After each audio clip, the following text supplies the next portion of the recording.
Short story: The Wrath of the Skull Kid.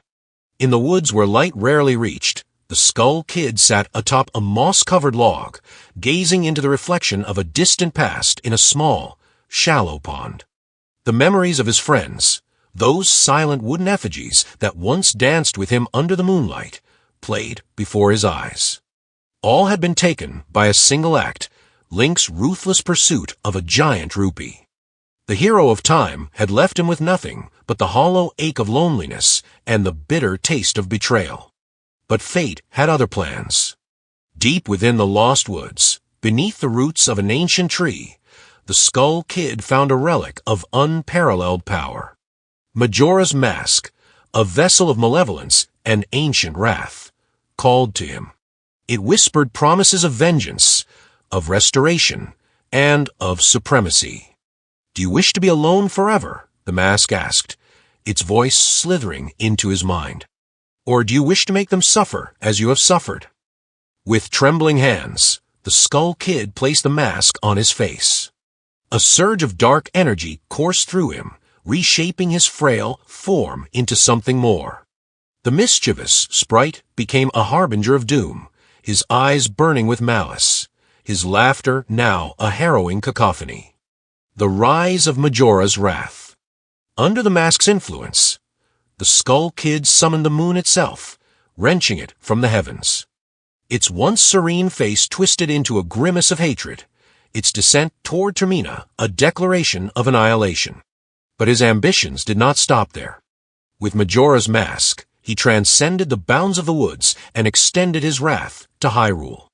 Link, weary from his many battles, faced the Skull Kid once more. Yet this was not the playful trickster he had known. The new Skull Kid radiated power, his every movement rippling with intent to destroy.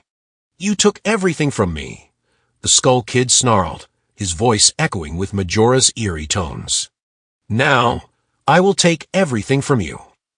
Link fought valiantly, the Master Sword shining brightly against the encroaching darkness. Yet, for every strike he landed, the mask absorbed the blow, growing stronger. The moon loomed closer, its oppressive presence draining the will of even the bravest. Zelda, desperate to aid Link, called upon the power of the goddesses. But the Skull Kid, emboldened by Majora's power, intercepted her spell, twisting it back against her. "Your gods cannot save you," he hissed. "They are powerless against the will of the forgotten." The end of humanity. As the moon reached the final moments of its descent, the combined efforts of Link and Zelda faltered. The Skull Kid stood triumphant, his laughter echoing as the celestial body struck Termina and Hyrule alike, reducing the lands to ruin. Humanity's cries were silenced, their cities turned to ash, and the world plunged into eternal night. Amid the desolation, the Skull Kid removed the mask, his eyes reflecting the devastation he had wrought. For a brief moment, he faltered, the weight of his actions pressing down upon him. Yet, Majora's voice soothed his doubts. "They deserve this," it whispered.